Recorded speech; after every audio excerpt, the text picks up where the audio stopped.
There is a map hidden beneath the one we use every day. It is not a map of countries or cities, but of something much older. A skeleton of stone and logic, lying just under the skin of the modern world.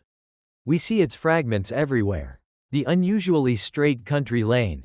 The ancient causeway that cuts through a marsh. The farm track that runs, inexplicably, in a perfect line for miles over rolling hills. We are told these are the remnants of Roman engineering, or perhaps the ambition of a medieval king. We are told they are simple trade routes, worn into the land over centuries by the slow, meandering progress of merchants and pilgrims. This is the official story. But the story does not match the evidence. When you look closer, when you begin to trace these fragments, a different picture emerges.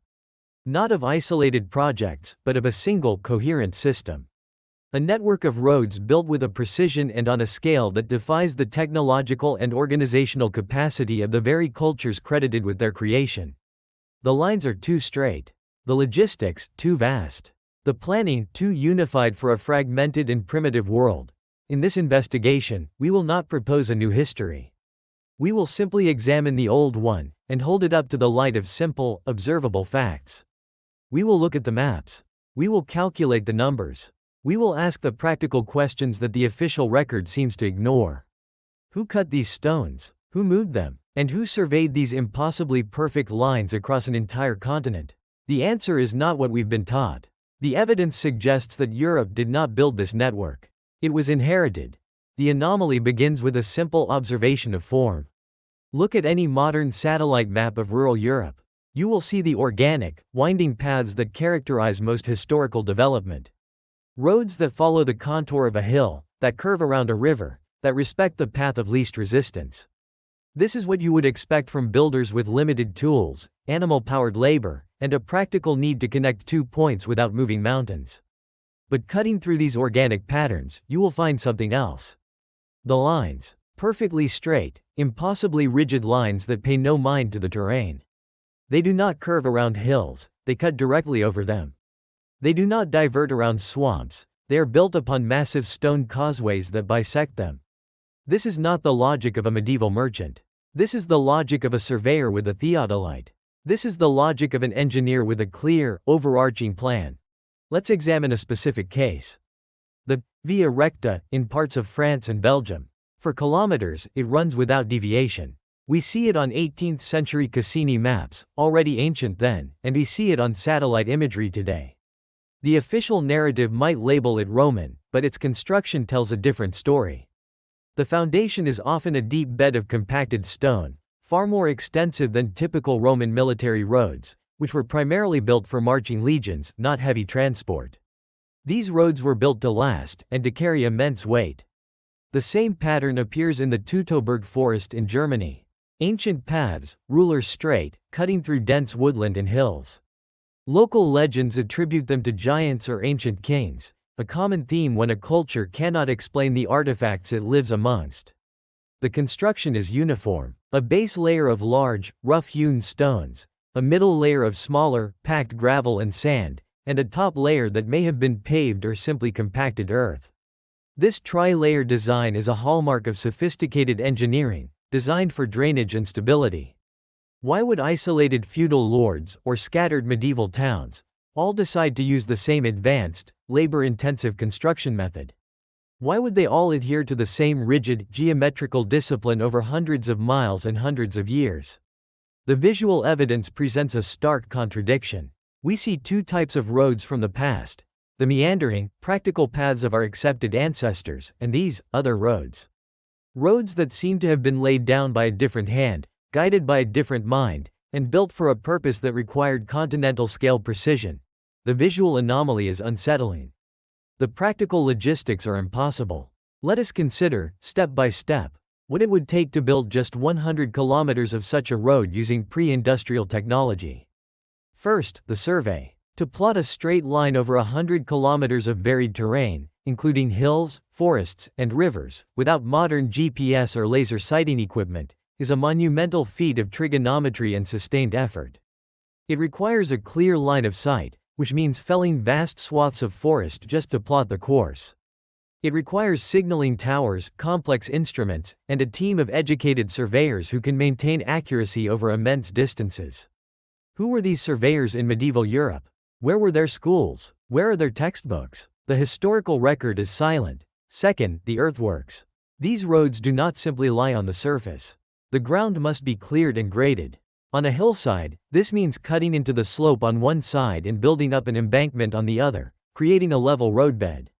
In a valley or marsh, it requires a causeway, a raised embankment built from millions of tons of earth and stone, wide enough and stable enough to support a road.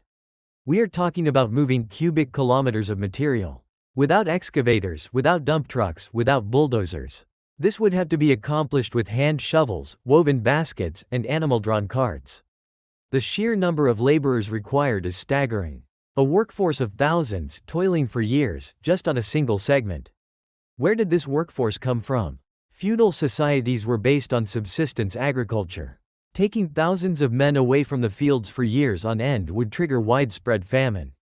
It is not a sustainable model for a public works project. Third, and most critically, the materials.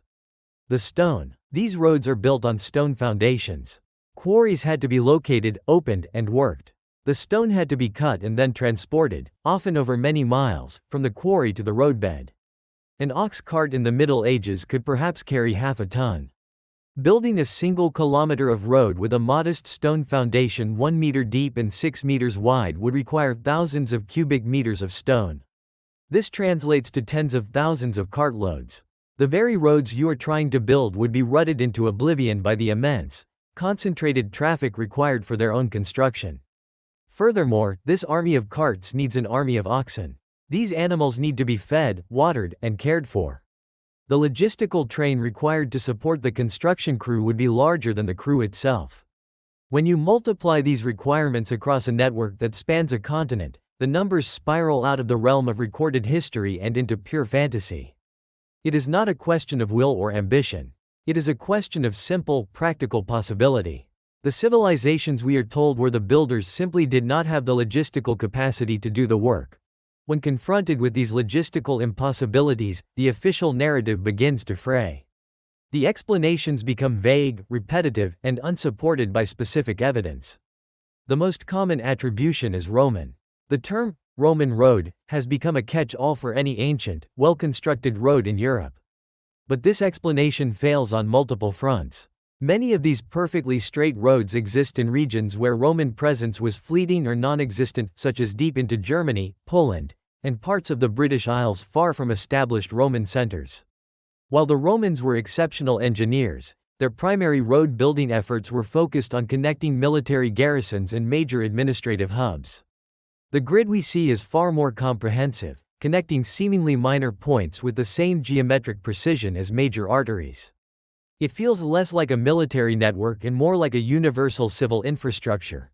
When a road cannot be credibly attributed to the Romans, the explanation shifts to medieval trade route or the work of a local king or duke. Yet here, the failure of the narrative is even more profound. Where are the records? A construction project on this scale, employing thousands of men for years, consuming mountains of resources, would generate a mountain of paperwork. There would be royal decrees, budgets, labor contracts, supply requisitions, land surveys, and progress reports.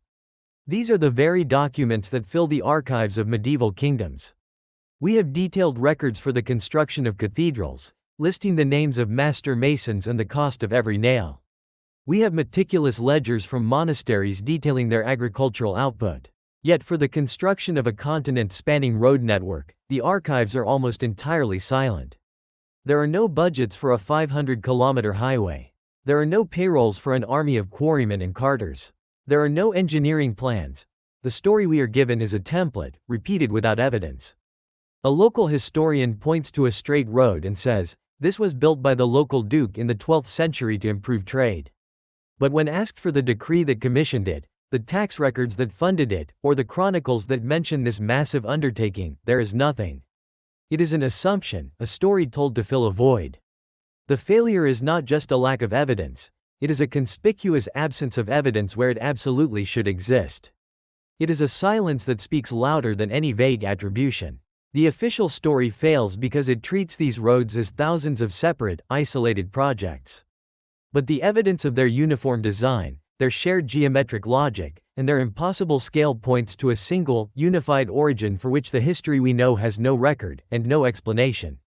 The weakness of the official narrative becomes undeniable when you zoom out. If these were isolated projects by disconnected cultures, you would expect a chaotic, patchwork system. A Roman road in Italy would look and feel different from a trade route in Germany built 1,000 years later. The engineering philosophies would diverge. The alignment would be localized. But that is not what we find. Instead, we find a consistent pattern, a repeating motif, a shared architectural language that spans the continent. A straight causeway cutting through the fens of England demonstrates the same engineering principles as one in the Pripet marshes of Eastern Europe. A road cut through the hills of the Ardennes in Belgium aligns with another that continues, dead straight, across the North German plain. It is as if they were all surveyed from the same master plan. Let us trace one such alignment. We can begin in northern France, near the coast, with a road known to be ancient. It runs southeast in a nearly perfect line. It disappears and reappears, sometimes as a major modern road, sometimes as a mere farm track, but the line remains true. It crosses into Germany, where other ancient roads, also known for their straightness, meet it at precise angles or run parallel. As we continue tracing this line across Central Europe, it connects with other fragments in the Czech Republic and Poland.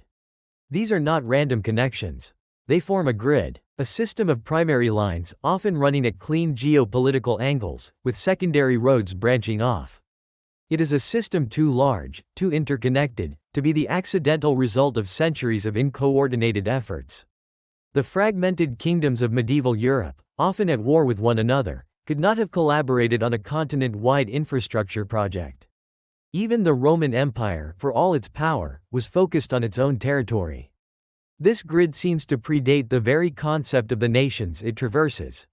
This pattern suggests a single, unified culture or authority with the power and technical skill to plan and execute an engineering project on a continental scale. The same mind that laid out a road in Spain seems to have laid out one in Ukraine. The motifs are identical: the disregard for topography, the reliance on massive stone foundations, and the unwavering adherence to geometric purity. It forces us to ask a difficult question. If the Romans did not build it all, and the various medieval kingdoms did not build it, who did? Who possessed the centralized authority and the advanced technical knowledge to implement such a vast and logical system across a continent of disconnected and often warring peoples? The pattern on the map is clear. It is the signature of a single builder. But that builder is not found anywhere in our history books. Let us move away from visual patterns and into the cold, hard realm of numbers. This is where the official story completely collapses.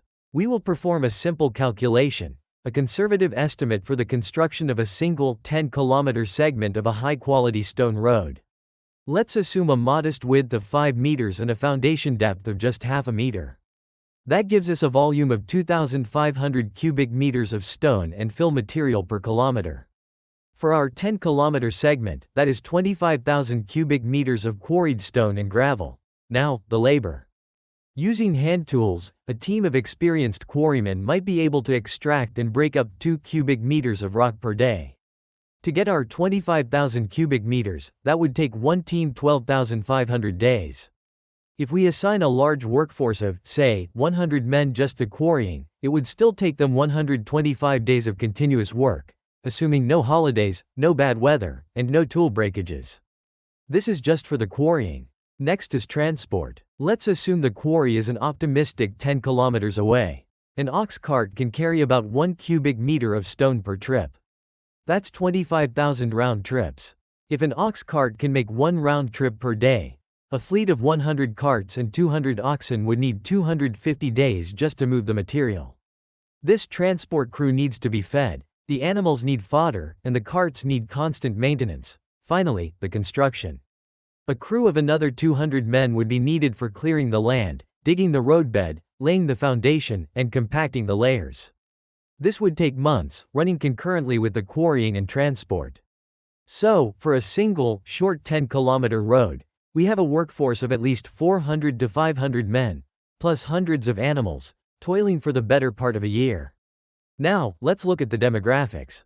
In the early Middle Ages, the population density in many parts of rural Europe was extremely low, perhaps 5 to 10 people per square kilometer. A local duchy might have a total population of only a few thousand people. Pulling 500 able-bodied men from that population for a year would mean no one is left to plow the fields, tend the livestock, defend the borders, or perform any other essential function of society. It would be an act of societal suicide. And that is for just 10 kilometers. The grid we are discussing contains tens of thousands of such kilometers. The numbers do not just fail to add up, they present a logical absurdity. No medieval kingdom or feudal lord had the manpower or the surplus resources to engage in such an endeavor. The labor force required to build this network simply does not appear in any credible demographic model of the past. We are faced with a series of failed explanations and logistical impossibilities. The roads exist. Their properties, their straightness, their robust construction, their continental scale, are undeniable. Yet the known civilizations of our recorded past lack the technology, the organizational capacity, and the sheer manpower to have been their creators. When a prevailing theory fails to account for the evidence, we must be open to considering alternatives. This does not require a leap into fantasy. It requires a controlled hypothesis, based only on the evidence before us. The hypothesis is this: the primary stone road grid of Europe was not built by Roman, medieval, or any other civilization known to our current historical record. It was inherited. This proposes that a human civilization, far more ancient and far more organized than we currently accept, existed in the distant past.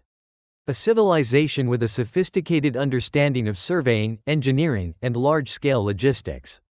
This precursor civilization planned and constructed the foundational transport network, the skeleton of stone we still see today. For reasons we cannot know, this civilization vanished, leaving its infrastructure behind. Millennia later, new cultures, the Celts, the Romans, the Germanic tribes, rose in this same landscape. They were not the builders, they were the beneficiaries. They discovered a network of superior roads already in place. They used them, repaired them, and built their own minor roads to connect to this grand, pre-existing system. The Romans, being pragmatic engineers, would have certainly integrated this network into their own, paving over sections and claiming them. Medieval kings would have marveled at the causeways and straight paths, attributing them to mythical giants or ancient heroes because the true origin was lost to time. This hypothesis elegantly resolves all the contradictions. It explains why the roads seem too advanced for their supposed builders. It explains the uniform design across a fragmented continent. It explains the geometric precision that seems out of place in the ancient world. And most importantly, it explains the deafening silence in the historical archives. There are no construction records because the scribes of Rome and the monks of the Middle Ages were not recording a project of their own time. They were simply documenting a feature of the landscape that had always been there. This is not a story of unknown technology, but of unknown organization. A lost chapter of human history, written not in books, but in stone, across the face of a continent. What we have examined here is not a fringe theory, but a conclusion drawn from a simple and repeatable process of observation and logical deduction. The official history of Europe's infrastructure presents us with a story that, upon inspection, contradicts mathematics, logistics, and the physical evidence written into the land itself. We are shown a network of extraordinary precision in scale and told it was the product of disconnected, technologically limited societies. The numbers do not support this. The maps do not support this. The records do not support this. The lines on the map are a persistent question. They ask us to reconsider the timeline we have been given. They suggest that the past is not as we have been taught, that human organization and capability may not have followed a simple, linear progression from primitive to advanced. They point towards a history far older, and perhaps far more sophisticated, than we are prepared to admit. The truth may be that our known history is simply the story of people moving into a house they did not build, marveling at its construction while slowly forgetting the name of the architect. The evidence is not buried in a secret vault. It is beneath our feet. It is the foundation of the roads we travel every day. We encourage you not to accept our conclusions, but to engage in your own observation.